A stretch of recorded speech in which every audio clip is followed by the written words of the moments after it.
This video is sponsored by Manta Sleep. Ever since 6th grade me watched a candy roof fish slip up a man's ding-a-ling, I've had an incessant fear of parasites and peeing near rivers. I'm gonna be honest, pretty much everything in that biology class made me hate these things with a passion. And you know what makes this fear so much worse? The fact that they make up 40% of all animal species.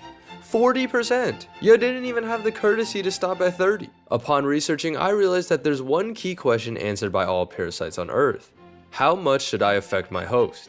On one hand, you have the roundworm, which stays in our stomachs and takes a tiny portion of the food we eat. Me personally, I don't mind that too much. It might cause some diarrhea, but that's nothing to a lactose intolerant man like me. On the other hand, however, you have the brain-eating amoeba, which kills their host in under 5 days with a staggering 97% case fatality rate.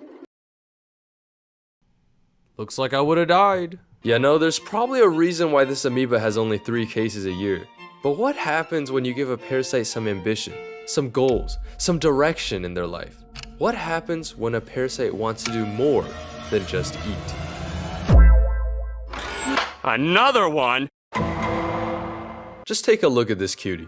I mean, it's absolutely stunning. It took the rarest color in nature and wore it with pride. And once thought to be extinct, conservation efforts have helped revitalize their population to new heights. On that note, let's talk about how this beautiful butterfly obliterates ants and their families. Now this story starts off with a Myrmica ant colony. To feel less bad, just imagine them biting you over and over again. It itches, doesn't it? The large blue butterfly mom will try and locate these ant colonies and lay eggs in the plants nearby. To simplify up this story a little bit, let's name this egg here Jim. Once Jim develops into a caterpillar, he'll take a leap of faith and smack straight into the dirt. Luckily for Jim, a kind worker ant will notice and bring him into the warmth of their humble abode. Right where he wants to be. You see, Jim could never forget the events of 1983. These ants are his lifelong enemies, and he swore to destroy them even if it cost his own life. That kind worker ant? Manipulated, controlled, outsmarted. It had been lured into believing Jim was a potential queen. How, you may ask? Well, Jim has a little trick up his sleeve. A trick called mimicking. From the moment he dropped off that leaf, he'd been creating sounds and pheromones that perfectly resemble a queen ant. And by abusing this power, he'll rise up the ranks without anyone noticing. Jim will shamelessly feed on ant larvae, but nobody has the authority to question a queen ant. That's common knowledge. Matter of fact, ants will start bringing food directly to him.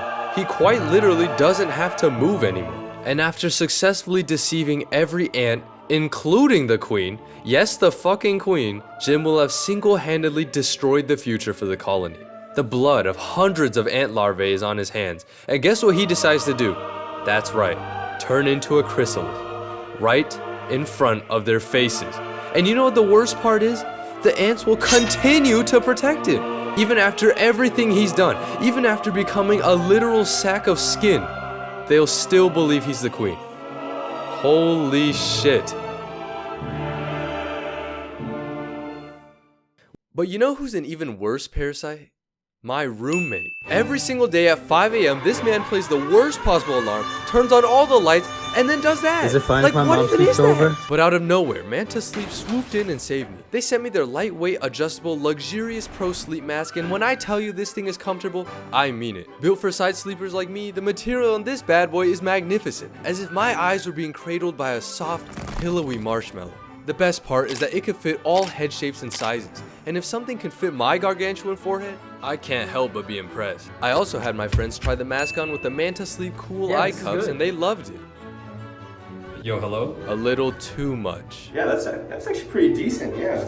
I mean, what's that? What? So if you want higher quality sleep, check out the link in the description and make sure to use my code WTC for 10% off your next purchase.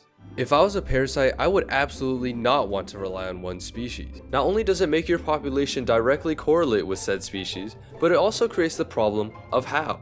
How am I going to get in this animal at any cost? Well, the Toxoplasma gondii takes an interesting approach to this question, in almost all the worst ways. These species rely solely on cats, specifically their small intestines, which contain copious amounts of linoleic acids. This excess of linoleic acid is required by the parasite to reproduce, and upon exiting via poop, it'll start running for the hills, infecting anything it could get its grubby little hands on. But wait, before any of this even happens, a mouse has laid its eyes on a cucumber. And this ain't no regular cucumber, It's above average. It's got parasites in it. By carefully inflaming certain parts of the brain, it'll change the mouse's entire psychology. Usually anything reminiscent of a feline will scare a mouse away. A cat's purr, back in the hole. A whiff of cat piss, out! Out and about! But not anymore. It's been brainwashed to be the most carefree individual that you've ever seen. A whiff of cat piss?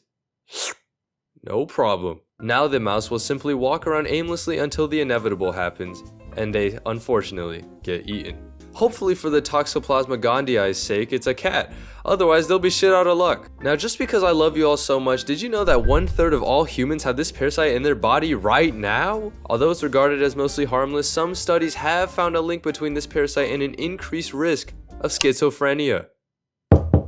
Now, as bad as the Toxoplasma gondii sounds, honestly, I can't even hate it. If a parasite went up to you and offered an all-expense-paid trip to Yodiland, would you be mad? However, not all parasites bring you to Cloud 9, not at all. For example, take the hairworm, a parasite that looks at your personal space and completely shreds it to pieces. This story begins in the water, where it'll be released inside a coil of eggs, and yes, there's a few million eggs in that little ass coil. And then from there on, there are two potential outcomes for a hairworm larva. The first is that it'll get consumed by a relatively large insect, such as a cricket. The second is that a smaller insect will get to it first. And I'm sorry to say this, fellas, but in this case, size does in fact matter, and the hairworm will take precautionary measures against such a situation. While inside, they'll dig a tiny hole and pretty much live within the smaller insect's tissue, and they don't even gotta pay rent. This is what actually educated people would call a cyst, and within this cyst, they'll essentially remain dormant while the insect grows. But still, you might be wondering why. I mean, why even go through all this hassle? Oh, the reason why they need a larger insect is actually quite sinister. As the hairworm develops, it slowly begins to eat away at the host's fat storage. And no, these aren't results you could achieve with a diet, or keto, or fasting, or cardio, or Ozempic.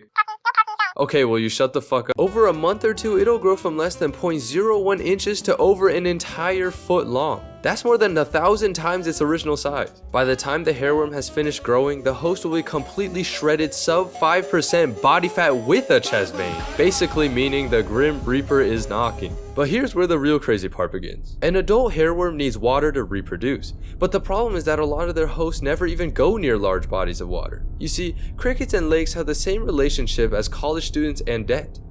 They'll both drown in it, unless you're a water cricket. But in this economy?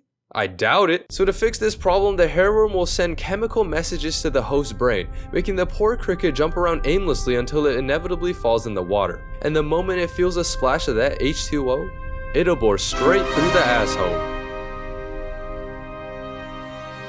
As smooth as a crash on the I-15, the hairworm will have finally exited its host. Look, another hairworm. Wow, yippee, let's have kids and then die. Woo, life is so great. But what about our sunken hero?